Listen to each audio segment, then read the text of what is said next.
Okay, here's a quite powerful technique I just discovered recently while I was making this 3D lettering video, which I will publish soon.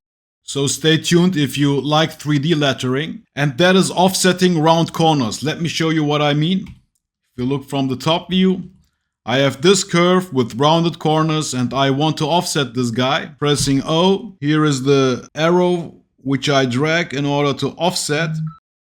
So when I'm offsetting, after a certain amount, this round corner collapses and it becomes a sharp corner.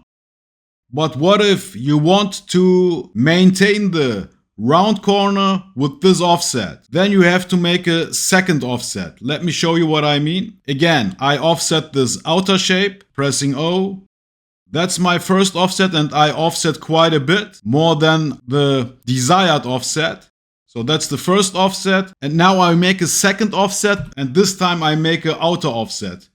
So I drag, you get an offset with a rounded corner. Just in case it's confusing, I will make it again. So here is my first curve. I make an offset. That's the first offset, which is an inner offset. And now I make a second offset out of this first offset. And that will be an outer offset. So again, I press O and make an outer offset. That's it. Okay, if I have my desired offset, I can delete the first one. And in face mode, I can drag out a solid. And let me show you one more thing regarding offsetting faces.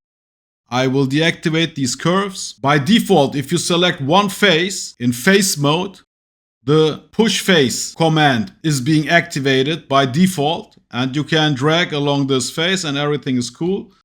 If you want to offset a whole face loop, this whole face loop, you obviously have to loop select this face loop pressing Alt. But in this case, the push face command doesn't pop up. Then you have to look for it manually. Let's look for push face.